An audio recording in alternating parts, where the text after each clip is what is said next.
자, 사회 이슈와 문화를 짚어보면서 주목할 만한 컨텐츠 그리고 문화와 트렌드를 짚어보는 시간 금요 컬처 클럽. 오늘도 무비 신바 신보라 북청년 우동준 두 분과 함께합니다. 두 분 안녕하세요.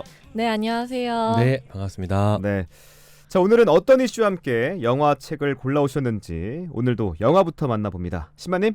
네, 지난 4일 공교육 멈춤의 날 집회가 열렸습니다. 아, 그 이슈군요. 네, 그래서 지난 7월 서울의 서초등학교 교사가 사망한 후 49제가 되는 4일에 국회를 비롯하여 전국의 교육청과 곳곳에서 교사들이 모여서 목소리를 냈는데요. 네. 교사의 권리와 역할 등 교육에 관해 다양한 이슈들이 제기되고 있는 가운데 관련해서 영화 디태치먼트를 준비했습니다. 네. 이 영화 디태치먼트 포스터를 보니까 굉장히 인상적이더라고요. 네. 자, 엉망이 된 교실 한가운데 이 교사가 홀로 이렇게 이 수업을 진행하는 모습이었는데 이 장면 하나로 이 대략적인 그 학교 분위기가 예상이 되더라고요. 네, 이제 에드리언 브로디 극 중에서 헨리로 불리는데요. 기간제 교사로 나옵니다. 네.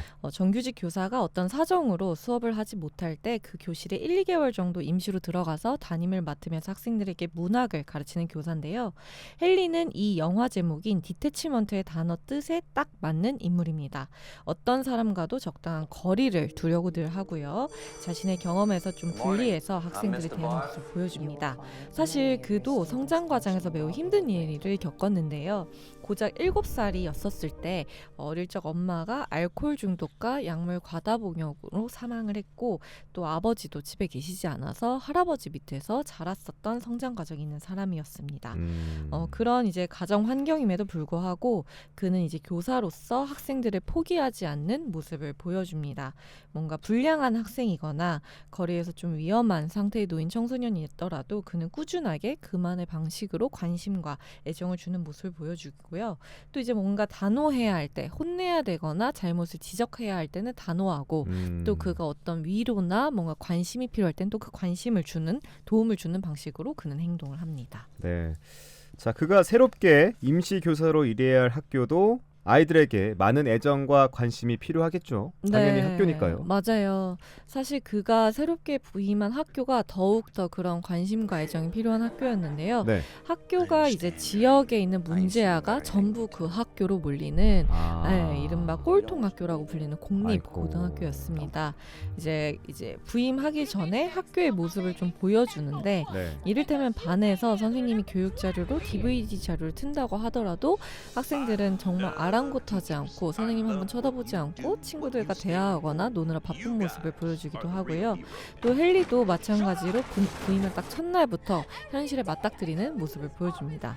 예를 들면 교실 안에 있는 학생들은 왜인지 모를 분노에 차 있어서 헨리를 뭔가 깔보거나 헨리에게 욕설을 이렇게 짓거리기도 하고요. 그러니까 선생님에게 욕을 하고 네. 선생님을 깔본다는 얘기죠. 네. 그리고 그는 이제 그런 학생들을 보면서 딱 한 가지 규칙이 있다. 이 교실에 자기가 부임하는 한 달 동안 이러면서 여기 있기 싫다면 나오지 마라 라고 강력하게 이야기를 합니다. 그러니까 학생들에게 학교에 오지 말라는 거예요? 네. 내 수업에 들어오지 내 마라? 수업에 들어오지 말라. 내가 마음에 안 들거나 강한데? 내 수업이 듣기 싫거나 하면 자기도 강요하지 않을 테니까 딱 오지 말라라는 딱 한 가지의 규칙만 주고서 이제 수업을 시작합니다. 그런데 우리나라랑 다른 점이 네. 우리는 교실에 있으면 선생님이 바뀌지만 네. 미국은 선생님이 교실에 있고 학생들이 계속 이동하잖아요. 바뀌잖아요. 그래서 약간 이게 가능하겠네요. 네, 그래서 들어오지 않아도 된다. 네, 아예 오지 않고 너 네 맘대로 행동을 하거라라고 이렇게 얘기를 하는데 그런 헨리를 보고 이제 우습다는 듯이 한 학생이 헨리한테 말도 안 되는 말로 이제 선생님을 욕하죠.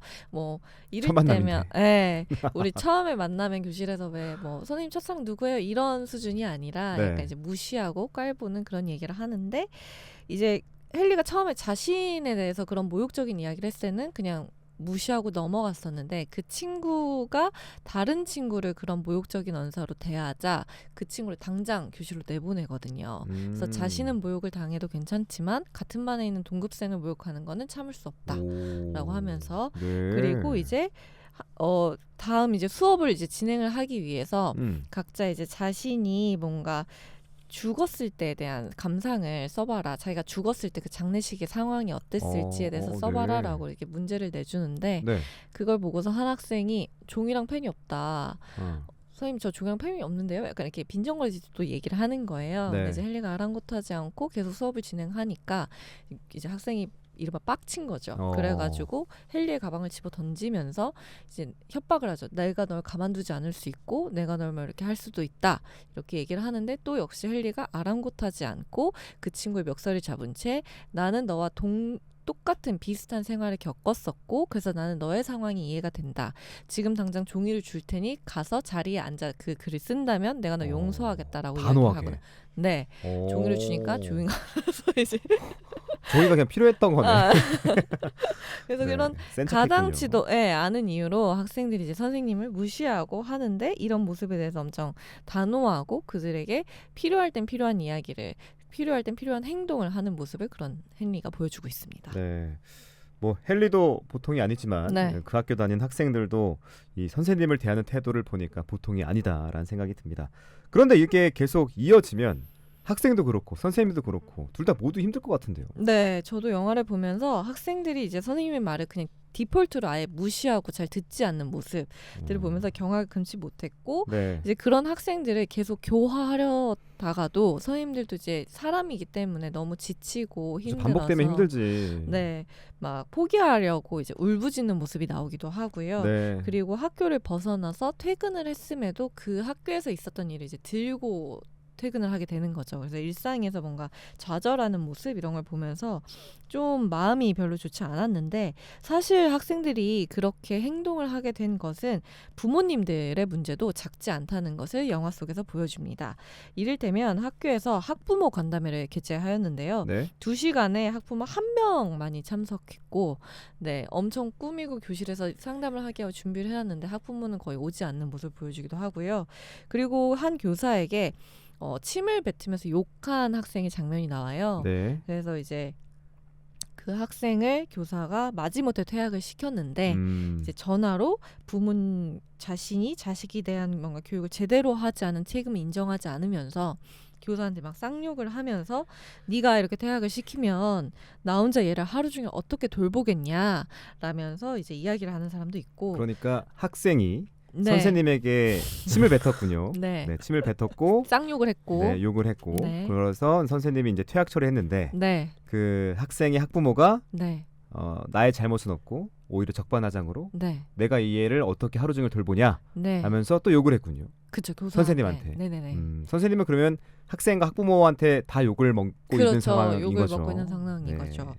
그리고 이제 또 다른 부모님 같은 경우는 이제 한 학생이 또 다른 동급생을 이제 폭력으로 이제 가해를 한 거죠. 네. 그래서 이제 선생님과 상담을 했고 그 상담 결과로 이제 부모한테 전화를 했더니 네. 또 부모가 자신의 아들은 주의력 결핍 장애가 있다고 하면서 네가 제대로 그렇게 신경 쓰지 않고 제대로 된 교사 노릇을 하지 않는다면 소송을 걸겠다라고 이야기하는 사람도 나옵니다. 소송을 걸겠다고요? 네.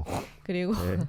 또한 뭐 예를 들어 자기 자식이 이제 사진을 이용해서 어떤 콜라주 같은 멋있는 예술 작품을 만들어냈는데 그걸 제대로 살펴보지 않고 그런 흑백의 쓰레기를 그리느라 내가 얼마나 죽어빠지게 일을 하는지 아냐면서 부모가 자식에게 이제 자존감을 무너뜨리는 부모의 모습도 나옵니다. 이거는 부모가 자기 아이한테 하는 말이죠? 네, 그렇게 하는. 그래서 영화는 학생들이 이렇게 행동하게 되는 것에 대해서 단순히 학생 개인의 잘못만 있는 것이 아니라 뭔가 부모의 무책임함을 비롯해서 부모의 무지함을 계속적으로 보여주고 있습니다. 그런데 이 영화가 나온 게 네. 2011년이에요. 네, 맞아요. 12년 전 영화인데 지금의 모습을 되게 적나라하게 그리고 있다는 생각이 들거든요. 10년이 지난 현재에도 전혀 바뀌지 않은 상태를 보여주고 있는데 네. 지금의 학교를 보면 물론 뭐 모든 학교를 일반화할 수 없겠지만 이 교사의 자질에 대한 그 태도에 대한 기사도 있고요. 학생들이 또 선생님을 대하는 태도에 대한 기사도 있고요. 또 학부모가 갑질 아닌 갑질을 하는 기사들도 쉽게 찾아볼 수 있잖아요. 지금의 문제를 그대로 보여주고 있습니다. 네, 말씀하신 대로 영화가 나온 지 10년이 지났음에도 불구하고 여전히 위태롭고 아슬아슬한 것이 교육의 현실인 것 같습니다. 사실 어떤 사건이 벌어졌을 때 딱 잘라 누구의 책임이다라고 할 수 없는 것처럼 모두가 이러한 현실에 위태롭게 서 있는 것이 아닌가, 뭔가 결핍된 채로 서 있는 것이 아닌가라는 생각이 들고요. 네. 그렇다면 이것을 부모, 교사, 학생을 하나의 문제다라고만 부를 수 있을지에 대해서 한번 봐야 될 것 같습니다. 사회의 구조도 문제라고 보는데요. 이제 교육이라고 하는 것이 이전과는 다르게 뭔가 대학을 가기 위한 뭔가 입시에 매몰되면서 교육이 진정으로 가르쳐야 할 가치나 인생에서 주요하게 다뤄야 할 가치에 대해서도 방관하거나 무시하는 그런 방향성을 보여주기도 하고, 영화에서도 이런 점을 좀 꼬집고 있는데요. 이를테면 이 학교에 장학사가 와서 학생들의 학업 성취도 평가를 올리기 위해 네. 새로운 교육 과정을 도입해야 한다라고 네. 이야기를 나누는데, 사실 이것은 단순히 학생들의 학업 성취도를 위한 것이 아니었다는 게 나옵니다.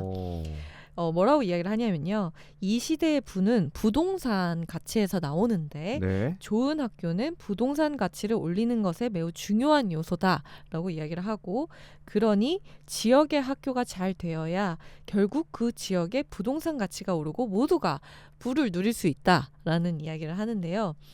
학생 개개인의 성취를 위해서 이런 것이 아니라 동네 땅값을 올리기 위해 교육과정을 바꾼다는 말에 당연히 주먹을 꼭 쥐시는데 당연히 이제 교사들은 열받네요, 이거 진짜. 분노에 차서 이제 교직원 회의를 나가는 모습을 보여줍니다. 아이고.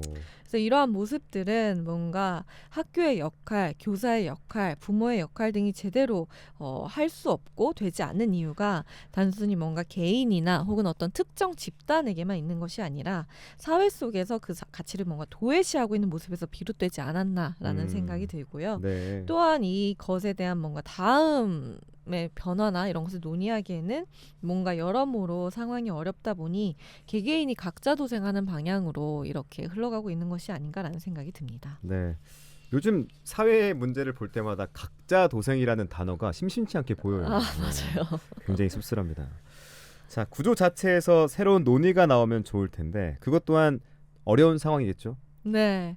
좀 뭔가 함께 좀 미래를 그리면서 만들어 나가야 하는 것이 이제 논의 자체가 이루어지고 있지 않으니 뭔가 아까 말씀하신 대로 그룹별로 각자의 권리를 이야기할 수밖에 없는 현실이지 않나 싶습니다.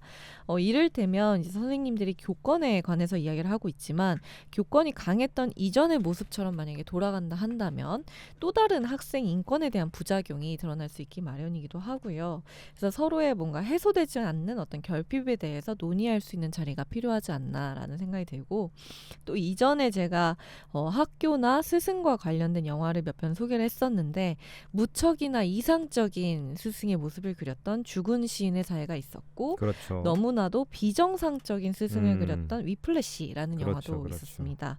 그리고 또 바꿀 수 없는 교육 현실에 대해서 뭔가 이상적인 결말을 그렸던 어셉티드도 있었죠. 네. 뭔가 이 영화는 학교가 무너지는 모습, 뭔가 텅 빈 교실이 엉망이 되어서 종이가 흩날리는 모습, 그 안에서 꿋꿋이 책을 펴고 수업을 하는 헨리의 모습이 뭔가 메인 포스터가 됐던 이유도 현재 상황을 가장 잘 보여주고 있기에 그렇지 않나라는 생각이 들고요. 그래서 영화 자체가 좀 우울하고 많이 씁쓸한 영화이기는 한데 좀 이 영화 보시면서 뭔가 덩그러니 있는 헨리의 모습이나 텅 빈 교실의 모습, 그리고 무너지고 있는 학교에서 우리는 어떤 이야기로 변화의 시작을 좀 만들어 보면 좋을지, 그리고 이런 상황을 뭔가 원래의 모습대로 이상까지 가지 않더라도 뭔가 정상화하기 위해서 좀 무엇을 어떻게 함께 해볼 수 있을지에 그렇죠. 대해서 같이 고민하고 논의할 수 있는 계기가 됐으면 좋겠습니다. 네, 또 여기에 보면 학교 밖 청소년에 대한 문제도 좀 짚어주고 있거든요. 네, 맞습니다. 그거에 대한 생각도 함께 나눠봤으면 좋겠습니다. 최근 서희초 교사의 49제 추모 집회가 있었죠. 두 달 만에 3명의 교사가 극단적인 선택을 하기도 했는데 교권 추락에 대한 교사들의 분노는 쌓여져만 가고 있습니다. 그리고 기사화된 내용들을 보면요, 와, 이게 정말 우리 사회에서 벌어지는 일들이 맞나 싶을 정도로 마음이 어려운 내용들도 있었는데, 교권과 학생 인권 모두 중요합니다. 문제는 어느 한쪽에 과하게 치우치면 안 된다는 거겠죠. 그 균형을 잘 찾아가야 하는데 이 영화를 통해서도 다 같이 한번 생각해봤으면 좋겠습니다. 자, 영화 디태치먼트 만나봤고요. 이번에는 책으로 넘어갑니다. 청년님도 이 교육 현장에 관련된 컨텐츠를 준비하셨습니까? 네, 제가 소개할 책도 네. 이제 교육 현장에서 전해지는 목소리입니다. 그 한국에서 이제 교사 활동을 하고 있는 현직 교사인 서준호 선생이 쓴 책이고요. 네. 제목은 교사의 자존감이라는 도서입니다. 이 책은 이제 교사가 쓰는 자전적인 이야기라고 보면 될 것 같고요. 이 제목에서 드러나는 것처럼 교사들이 애타게 회복하고자 하는 것은 네. 뭔가 교사로서의 권위도 아니고 비용을 높여달라, 그러니까 돈을 달라라는 보상도 아니고 네. 내가 교사로서 업무에 대한 자긍심을 가질 수 있는, 그러니까 교사로서의 자존감을 회복하고 싶다라고 이야기를 하고 있습니다. 그래서 이 책이 왜 교사들이 거리에 나와서 집회를 하는가에 대한 조금은 그 감성적인 부분이나 그들의 마음을 이해할 수 있는 책이라고 볼 수 있을 것 같고요. 교사의 입장을 좀 이해할 수 있었던 터라 저는 청취자분들한테도 이 책을 좀 소개하고 싶었습니다. 혹시 언제 쓰여진 책입니까? 2년 전에 좀 쓰여졌어요. 2년 전, 네. 2021년쯤. 네, 당장 올해 나온 책은 아닙니다. 네. 네. 자, 교사가 외치는 현장의 목소리 한번 귀를 기울여 보죠. 우선 교사가 말하는 이 자존감이라는 단어가 뭔지 알아봐야 될 것 같은데 네. 구체적으로 어떤 의미로 이 자존감을 표현한 겁니까? 우선 이 책은 현직 교사 한 사람의 의견은 아닙니다. 그러니까 서준호 선생이 네. 자기가 개인의 어떤 고민을 쓴 책은 아니고요. 초임 교사부터 30년 이상 경력을 지닌 교사들까지 총 165명의 와, 많구나. 초중등 교사를 대상으로 설문조사를 했다고 해요. 초중등, 네, 고등학교는 없고요. 네네, 초중등 교사 대상으로 설문조사를 해서 그거에 대한 종합적인 책인데 네. 아까 말씀 주신 거 저도 가만히 생각해 보니까 꽤 오래된 문제예요. 이 책이 한 2년 전에 나왔으니까 그렇죠. 현장에서는 이런 이야기가 계속 있었던 건데, 그러니까 교사로서 이제 교내에서 경험하는 일들, 학교 밖에서 마주하는 교사로서의 새로운 업무들, 이런 것들을 종합적으로 검토한 책이다라고 보면 될 것 같습니다. 네. 그래서 시간 관계상 제가 다 이야기 전할 수는 없을 것 같은데, 이 책에서 가장 좀 중복응답이 많았던 교사들의 사례를 좀 전해보고자 하고요. 좀 질문해 주신 것처럼 살펴보면 이 책에서는 저자가 자존감을 중요한 단어로 쓰고 있는데, 나를 존중하고 사랑하는 마음을 자존감이다라고 정의를 하고 있습니다. 네. 그리고 이 자존감이 한 개인이 세상을 계속 살아갈 수 있게 만들고 고통을 이겨내도록 돕고 나를 살리는 힘이다라고 정의를 하고 있습니다. 그래서 달리 말하면 교사가 자존감을 잃고 있다라는 이 현재의 상황은 나라는 개인이 세상을 더 이상 살아가지 못하겠다라는 어떤 상황에 대한 진단, 선언이라고도 이해할 수 있겠습니다. 그런데 우리가 학교 생활했을 때 학창 시절을 다시 생각해 보면 사실 뭐 영화 친구까지는 아니더라도 네. 뭐 말죽거리 자동차 네. 여기 좀 넘어가는 시기였거든요. 저는 사실 네. 남고 나왔는데 선생님한테 진짜 많이 맞기도 했고요. 음.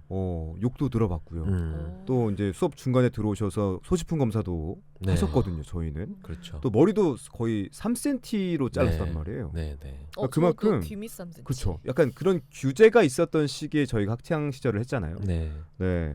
그래서 이제 우리가 경험한 교사는 뭔가 권위가 높은 교사의 모습들을 많이 봐왔는데 네. 지금의 교사들이 말하는 자존감은 좀 많이 훼손됐다. 네. 또 혹은 구체적으로 어떤 아픔이 있다. 네. 이 정도로 이해할 수 있을 것 같습니다. 이 안에서 참 다양하고 좀 현실감 있는 이야기가 사례들이 막 나옵니다. 그러니까 신바님이 영화에 소개해 주신 것과 비슷한 이야기가 책에도 나오고 있는데, 네. 뭐 교원 평가에 적혀 있는 학부모의 독설은 뭐 거의 기본이고요. 문제 학생이 바뀌지 않는 것에 대한 교사로서의 죄책감도 꽤 크게 작용한다고 합니다. 그리고 동료 교사들에게서 받는 부정적인 피드백도 꽤 많고, 반 학생이 지속적인 수업에 대한 방해, 학부모들의 폭언, 버거운 업무를 맡는 고충이 소통되지 않는 문제들, 그리고 또 중요한 건 이 연속적인 사건이 교사들한테 되게 평평하게 이루어지지 않는다라는 것도 문제입니다. 평평하게 이루어지지 않는다? 네, 예를 들어서 모든 교사가 비슷한 학부모를 만나는 게 아닌 거예요. 그러니까 학부모 만나는 게 뭐가 그렇게 어려워라는 말이 어렵지 않게 나오는 거죠. 네. 내가 만난 학부모는 좋은데 옆 사람이 만난 학부모는 다를 수 있다라는 것이 쉽게 인지가 되지 않는 겁니다. 학부모는 너무나 다양하기 때문에. 그래서 개인이 학부모를 만나서 폭언을 당하고 문제 학생에 대한 어떤 어려움을 겪고 있는데, 이것이 많은 교사들 안에서 또 공감되지 못한다라는 거. 나는 고통스러운 시간을 교실에서 보내고 있는데 이게 공식적으로 꺼내고 공감받기 어렵다라는 이 교사들 사이에서의 격차가 이 개인의 느끼는 큰 좌절감으로 다가오게 되고, 이 좌절감이 계속 쌓일 때 나는 무엇을 하고 있는가, 나는 교육자인가라는 개인의 좌절감, 또 이 자존감이 잃게 되는 상황이 간다고 설명을 하고 있습니다. 또 교사가 겪는 교육 현장의 어려움이 이 다양한 보도를 통해서 전달되고 있긴 한데 학부모를 통해 꺼내지는 언어가 이 생각보다 거칠고 또 날이 서 있다는 느낌도 많이 받습니다. 이 책에서 서술하는 현장의 언어는 어떤 언어들입니까? 이 책이 설문조사를 바탕으로 쓴 책이다 보니까요. 근데 아주 생생한 이야기가 담겨 있는데 몇 가지만 전해드리면 상담하러 온 학부모가 교사들한테 이렇게 말한다고 잠깐만요. 합니다. 방송으로 가능한 표현들이죠? 네, 네. 제가 골라왔습니다. 골라왔습니다. 비방용이 담겨 있을까 봐 걱정이 골라왔습니다. 돼가지고. 네. 소개해 주세요. 네, 학부모가 와서 이렇게 얘기해요. 젊은 선생이 애도 안 키워봤으면서 어떻게 아이들을 알겠냐라는 이야기를 주로 많이 한다고 합니다. 그리고 한 문장이 더 있는데 아이가 선생님을 별로 안 좋아하는 이유를 알겠네요 라고 이렇게 면전에서 비꼬는 경우가 있다고 해요. 이 두 문장이 저는 왜 가져왔냐면요. 문장만 보면 문제 삼기가 되게 어려운 문장이에요. 그런데 상황과 톤이 들어가면 네. 사람의 자존감을 충분히 훼손시킬 수 있는 문장들이거든요. 근데 이런 문장들이 교사가 내가 겪고 있는 부당한 사항을 공식적으로 문제 제기하기 어렵다는 겁니다. 이 문장만 본다고 하면. 욕한 것도 아니고. 욕을 한 것도 아니고 뭐 사실 선생님이 뭐 알겠어요. 왜 그렇죠. 비꼬는 거잖아요. 그렇죠. 비꼬는 뉘앙스로 거죠. 가는 거잖아요, 이게. 그렇죠. 그래서 무언가 도의적으로 잘못했는데 이걸 어떤 명예훼손이나 모욕으로 삼기에는 어려운 문장들인데 이런 문장들이 굉장히 많고 이런 문장 때문에 고통을 받는다라고 해요. 그 과거에는 교사가 학부모보다 학식으로 우세하다는 인식이 있었습니다. 그래서 어르신들이 청년인 교사한테 허리를 굽히고 나는 못 배웠으니까 우리 애들 좀 잘 부탁한다고 도움을 청하기도 했어요. 그런데 네. 지금은 학부모가 교사보다 내가 더 많이 배웠고 내가 더 많이 경험했고 뛰어나다고 판단을 합니다. 어린 교사가 뭘 알겠냐고 무시를 하는 건데 이 중요한 건 이 사람들은 몇 년 동안 전문적으로 교육 하나만을 훈련받은 이들이라는 거거든요. 전문가죠, 사실. 네, 전문가인데 연령을 이유로 나의 전문성에 대한 평가를 아주 근거 없이 무시를 당하는 게 현장에서 펼쳐지는 일이라고 해요. 그래서 실력에 대한 어떤 평가가 괜찮을 텐데 그런 것이 아닌 그냥 연령으로 의한 깎아내리기, 개인에 대한 평가 때문에 교사들이 자존감을 지키기 참 어려운 상황이 계속 펼쳐진다고 책에서 설명하고 있습니다. 오늘 방송 좀 힘드네요. 네. 약간 그라데이션으로 자꾸- 분노가 상상을 하다 보니까 네. 또 많은 곳에서 학부모에 의한 민원이 빗발친다고 들었는데 과거에 비해 훨씬 더 많이 더 증가했다고 해요. 교사가 받는 고통은 또 꼭 학부모만이 아니라고도 들었습니다. 네, 그 신바님이 영화에서 소개해 주신 것처럼 교사가 겪는 어떤 자존감의 하락의 원인 학부모만 있지는 않습니다. 학생들에게서도 자존감의 하락의 요소는 되게 많고 교사가 지금은 조롱의 대상이 되었습니다. 그러니까 내가 너를 놀려도 넌 날 어떻게 하지 못할 거야를 모두가 알고 있는 상황이 교실이 되었고요. 과거에는 교사에 의해서 좀 분명하게 학생의 인권이 심각하게 훼손되는 사건들이 많았습니다. 교사의 폭언, 폭력 저도 당했었고 그런 것 때문에 고통받는 학생이 굉장히 많았는데 우리가 이 문제를 해결하기 위해서 학생의 인권을 높이면서 지금 학생에 의해서 교사의 인권이 훼손되는 일이 종종 벌어지고 있어요. 근데 이건 우리가 왜 그럴까 생각을 해보면 시스템에 문제가 발생했을 때 너무나 단순하고 쉬운 방법으로 해결을 했다라는 생각을 하게 되는데요. 힘의 균형이 틀어져 있다라고 교사한테 훨씬 더 많이 무거운 게 있다라고 했을 때 그냥 그 무게추를 위치만 바꿔버리는 겁니다. 무게추를 손대지 않고 그러면 재조정을 거치면서 우리가 저울이 이렇게 순간적으로 싹 맞춰지듯이 순간의 균형 상태에 이르게 되는데 곧 반대 방향으로 넘어가게 되거든요. 그러니까 문제가 없어진다라기보다는 그냥 이 무게의 추가 반대편에 전가되는 건데 그렇죠. 이 시스템을 우리가 안 바꾸고 문제의 방향만 바꾸었던 지난 사회의 너무 단순한 선택이 이제 폭풍을 맞이하게 되는 것 같고 결국에는 학생이 아니라 이제 교사가 스스로 목숨을 끊는 거죠. 그러니까 아무것도 해결됐다고 이야기하기 어려운 것 같습니다. 네. 자, 본질적인 고민이 있습니다. 이 자존감을 잃을 수밖에 없는 교사의 문제. 이 문제 그렇다면 어떻게 해결할 수 있을까요? 작가는 이 책의 마지막에서 세 문장을 정하는데요. 꾸준하게, 끈질기게, 포기하지 않고라고 전하고 있습니다. 그러니까 이 문장은 교사들한테 하는 말인 것 같아요. 포기하지 말자, 꾸준하게 계속 나아가자라는 이야기인 것 같고, 자존감을 회복할 수 있는 것도 이 세 가지 태도가 있을 때 가능할 거다라고 말을 하는데, 저는 이제 교사들의 응집된 행동이 이제 시작이라고 생각을 하고, 이 이야기 세 개의 문장처럼 아주 꾸준하게 이제 자존감을 회복하기 위한 긴 싸움을 시작을 하실 거다라고 보여지는데, 이 문제를 좀 빨리 해결할 수 있는 방법이 뭐가 있을까 저도 고민을 해보면, 네. 이 교사의 자존감을 학생들과 학부모만이 아니라 우리가 삼자라고 얘기할 수 있는 우리가 함께 채워줄 수 있는 방법도 있지 않을까. 사실 그게 제가 할 수 있는 방법이기도 한데, 이 교사가 겪는 현실적인 어려움을 이제 우리는 교육의 전문가는 아닌데 우리들이 함께 좀 이렇게 확인해보고, 아 진짜 그래라고 함께 막 이야기해보고, 뭔가 이들이 거리에 나와서 집회를 할 때 한번 나가서 들어도 보고 하는 이런 작업들이 이 자존감을 회복하게 하는 또 방법이 될 것 같아요. 그래서 우리가 함께 하는 건 좀 그렇게 그들이 뭔가 목소리를 내고자 할 때 그냥 좀 들어주는 게 가장 자존감을 회복하게 하는 우리의 몫이 아닐까 하는 생각이 들어서, 이 책도 또 영화도 한번 보셨으면 좋겠습니다. 네. 꾸준하게, 끈질기게, 포기하지 않고, 이 세 문장에 의미하는 바가 또 제가 느끼기에 좀 속상함으로 다가오는 것 같습니다. 또 청년님도 힘의 균형이라는 표현을 하셨는데, 이 선생님과 학생, 이 사제 관계를 힘의 균형으로 표현되는 것도 좀 쓸쓸함이 분명히 있습니다. 자, 서희초 교사가 이 세상을 떠난 지 7주가 지났습니다. 그럼에도 우리 사회는 아직 해법을 찾지 못하고 있는데, 이번 주말엔 오늘 컬처클럽에서 다룬 영화 디태치먼트, 또 최근 교사의 자존감이라는 책을 보면서 이 시대의 문제를 곱씹어보면 어떨까요? 자, 컬처클럽은 오늘 여기서 마무리하죠. 지금까지 북청년 우동준, 무비신바 신보라였습니다. 두 분 오늘 말씀 고맙습니다. 네, 감사합니다. 네, 감사합니다.